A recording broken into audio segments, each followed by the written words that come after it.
disiarkan langsung dari studio Rumpi No Secret Trans TV. Inilah dia Feni Rose. Pemirsa, hari ini kami akan memperkenalkan banyak hal baru dari Rumpi No Secret. Lebih intim, lebih personal, lebih mendalam, tempat semua cerita dicurahkan. Private room.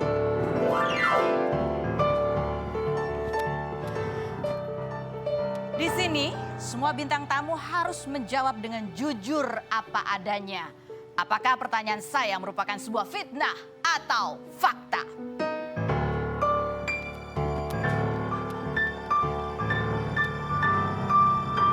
Ada banyak hal di luar sana yang mengundang komentar maupun pujian. Tetapi apakah semua orang siap mendengar kalimat-kalimat durjana?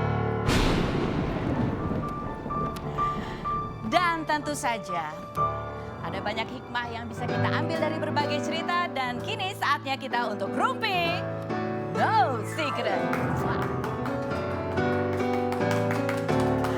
Ya, selamat siang pemirsa semua. Inilah set baru Rumpi No Secret yang akan menemani Anda setiap Senin sampai Jumat ya. Dan seperti biasanya saya akan memulai hari ini dengan berita-berita hot baik yang datang dari dunia nyata, jeng maupun dari dunia maya. Oke.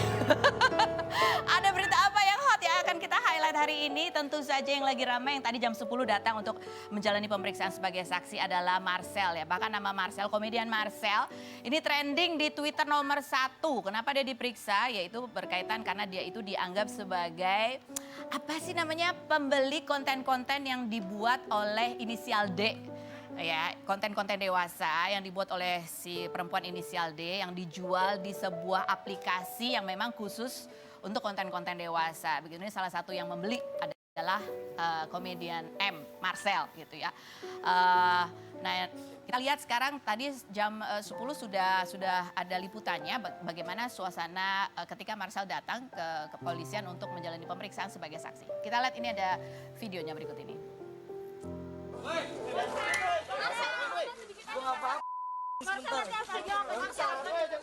Guys, ayolah.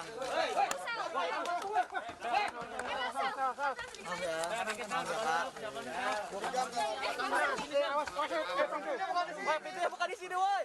Pintu. Woi, lo dorongnya salah, woi. Emang salah. Sel, ngomong dulu, Sel.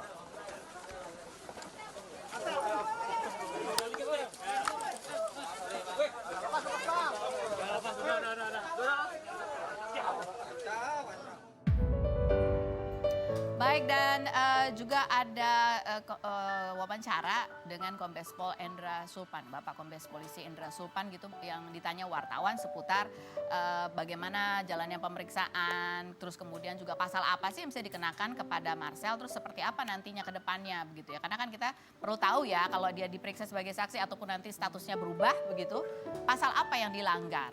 Ya, nih coba kita lihat cuplikan wawancaranya berikut ini.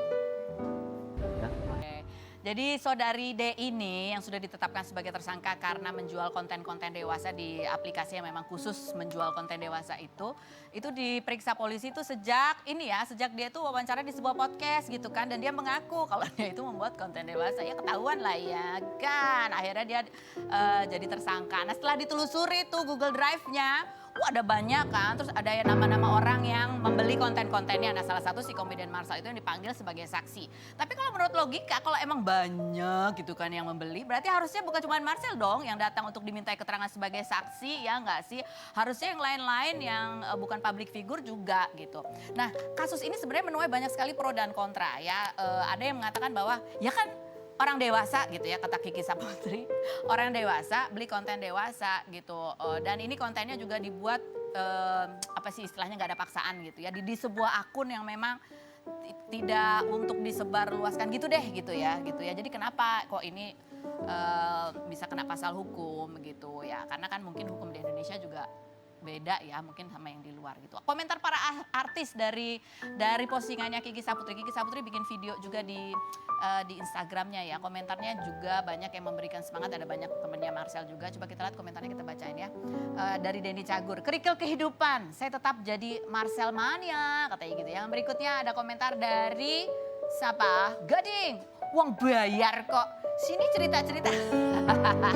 Gak boleh. Ya kan katanya ya. Aku kan nggak tahu. Katanya kalau udah beli itu di aplikasi itu ada mereka punya peraturan. Kalau udah beli mereka dilarang menyebarluaskan gitu ya. Jadi ya udah beli untuk dirinya sendiri. Jadi Gading bayar. Oke lanjut berikutnya. Berikutnya ada lagi komentar dari siapa? Dari Gilang Dirga juga semangat bro. Begitu. Ada banyak komedian lainnya juga berkomentar mengenai kasus ini. Ada siapa namanya? Bintang Emon juga ada. Nah kalau yang berikut ini bintang tamu saya yang satu ini punya kisah apa yang akan kita bagi di private room. Kita lihat dulu profilnya Kalina dan Ricky berikut ini. Kalina Oktarani, artis dan mantan istri Deddy Corbuzier berusia 41 tahun ini 27 Maret lalu berduka lantaran ibunya EN Wardana meninggal dunia setelah mengidap penyakit kanker selama 2 tahun. Meski sebelumnya hubungannya sempat kurang baik, Kalina menemani ibunya di saat-saat terakhir seperti membuatkan bubur dan mewujudkan keinginan untuk bertemu cucunya Aska Corbuzier. Perempuan yang bercerai dengan Vicky Prasetyo sejak 10 Januari lalu ini dikabarkan menjalin hubungan dengan aktor yang 16 tahun lebih muda bernama Ricky Wemiraza yang sempat diisukan sebagai orang ketiga dalam rumah tangga Kalina dan Vicky. Ricky sempat menantang Vicky adu tinju di atas ring setelah ramai kemenangan Aska atas Vicky dalam pertandingan tinju. Bagaimana kenangan Kalina terhadap ibunya? Dan benarkah Kalina dan Ricky akan segera menikah? Saksikan kisah selengkapnya hanya di Rumpi No Secret.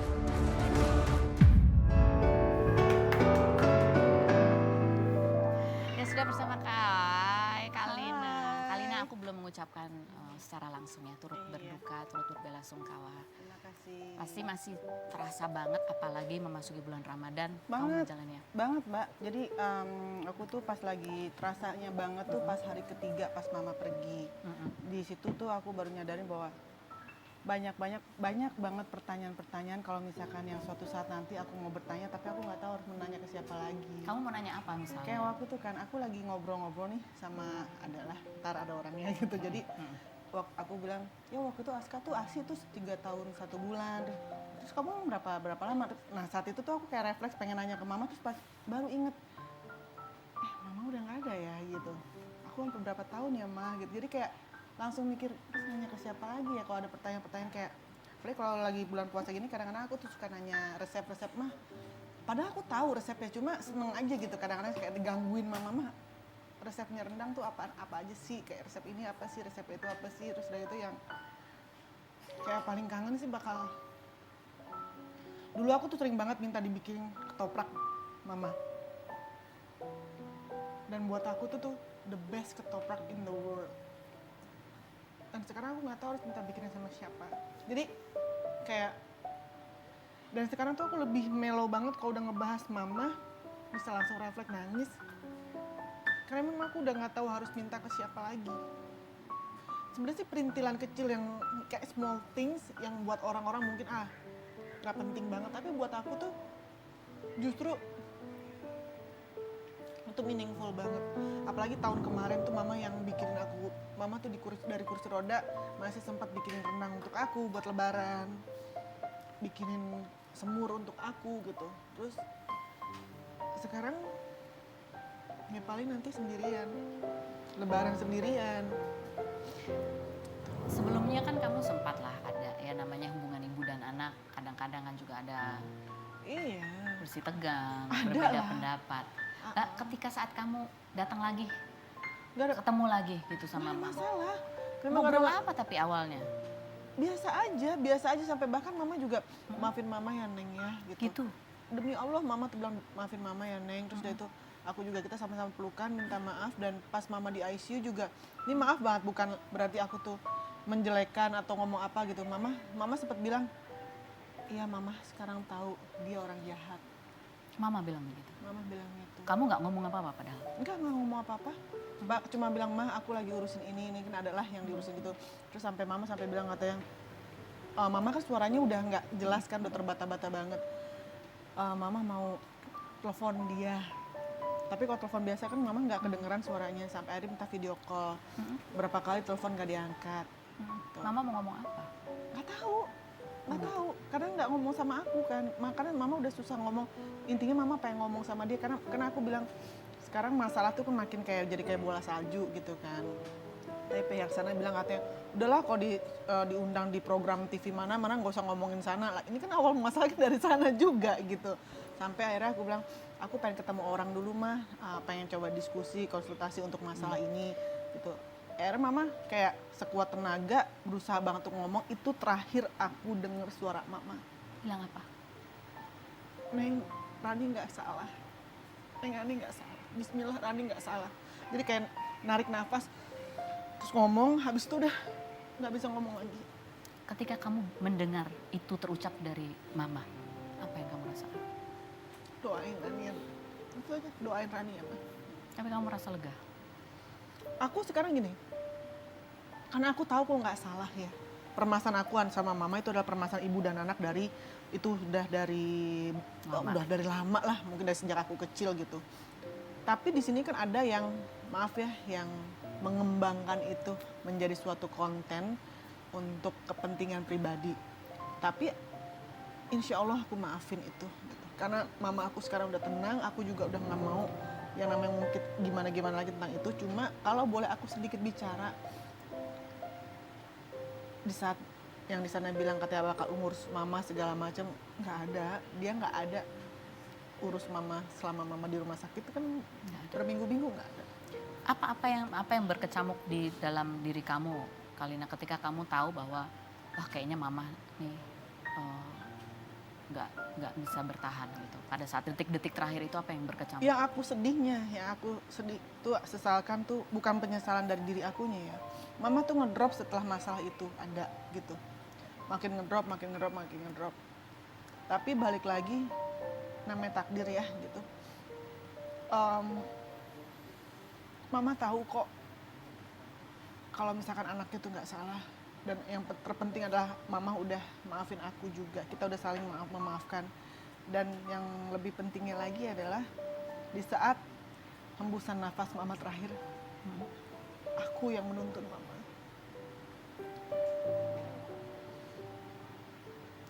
Dan aku ada di sana. Tapi sumpah aku kangen banget sama mama. Saat-saat apa lagi biasanya kamu kangen sama mama? Kita tuh suka ngobrol hal yang nggak penting sebenarnya, bercandaan yang nggak penting. Kayak apa ya? Banyak hal-hal, banyak banget mbak, banyak banget sampai yang aku nggak bisa ngomongin di sini. Ada sedikit video yang kita rangkum. Maaf ya, ini bukan air mata dijual ya, beneran aku sedih. Gak ada masalah, semua orang berhak atas emosinya. Gak perlu dijelaskan. Kita lihat ini kenangan kebersamaan kamu saat bersama mama. Jadi kamu intens bersama mama saat terakhir? Hampir tiap hari. 1 bulan? Pas waktu mama masuk rumah sakit itu kan mama sempat kena COVID ya. Jadi aku nggak bisa nemenin gitu. Tapi ada saudara aku di sini, ada Fauzi yang setiap hari benar-benar nemenin mama. Dia juga ada di sini orangnya. Dia yang bantu aku buat ngurusin mama. Aku bantu dari jarak jauh ngurusinnya. Terus pas pulang masuk rumah sakit lagi, di situ aku tuh benar intens hampir setiap hari. Ada apa ya, kayak seandainya kamu tidak terganggu dengan rasa kesal sehingga bisa lebih cepat ketemu sama mama, bisa lebih banyak waktu lagi gitu bersama dengan mama. Ada perasaan itu? Gini loh, aku saat ini nggak mau terlalu berpikir bahwa seandainya. Karena dengan semakin aku berpikir seperti itu, kalau aja andaikan begini, itu akan menjadi penyesalan yang setiap saat gitu aku rasakan. Sedangkan aku yang paling penting adalah aku sama mama itu sudah tidak ada masalah sampai saat dia tutup mata. Itu seperti aku bilang, aku mah sama mama mah tuh ribut udah kayak kucing sama tikus gitu. Setiap saat bener-bener ada aja. Tapi pertemuan kalian di dunia ini ditutup dengan hal yang manis. Iya, tuh. Dan Aska juga kan sempat ngomong sama mamaku di teleponnya, di loudspeaker. Mamaku matanya nyari suara Aska. Mama Nek, kalau Mama Nek udah nggak kuat, nggak apa-apa ya. Dan dibisikin. Terus mamaku keluar air mata. aku pun bilang yang sama. Karena sebelumnya tuh aku selalu bilang sama keluarga, kan keluarga bilang bisikin mama kalau mama udah nggak kuat udah gitu, karena itu ikhlas. Aku belum mau ngomong kayak gitu, tapi pas hari itu ya udah, sorenya aku ngomong, malamnya aku ganti baju, aku pakai gamisnya mama warna hitam, aku baca Yasin. 1 jam setelah aku baca Yasin, mama pergi. Kamu pernah bilang kamu nggak pengen sendirian seperti mama. Pada saat kamu melewati kebersamaan kamu bersama mama, masih merasa seperti itu? Ada sih yang nemenin aku, dan bener-bener kayak setiap hari dia nemenin, bahkan dari masalah yang pertama juga dia nemenin. Cuma kalau di sini kayak kesana aku ngomong, ih Kalina cepet banget ya, Kalina bucin banget ya, Kalina ini, Kalina itu, segala macam. Hey, kamu nggak merasakan yang aku rasakan gitu. Kalaupun aku dibilang cepet move on, ngapain juga aku harus berlarut-larut dalam kesedihan. Tapi terserahlah kalian semua mau menilai apa tentang aku. Cuma memang orang itu sampai hari ini tuh dia benar-benar kayak, bukan aku lagi ngebanggain atau apa ya, enggak, cuma dia Dia sabar ada. banget, dia ada sampai dia gotong keranda mama pun dia Dan mama belum sempat ketemu. ketemu. Oh ketemu. Mama bilang apa? Mama nggak banyak ngomong karena suaranya kan udah nggak bisa banyak. Tapi reaksinya?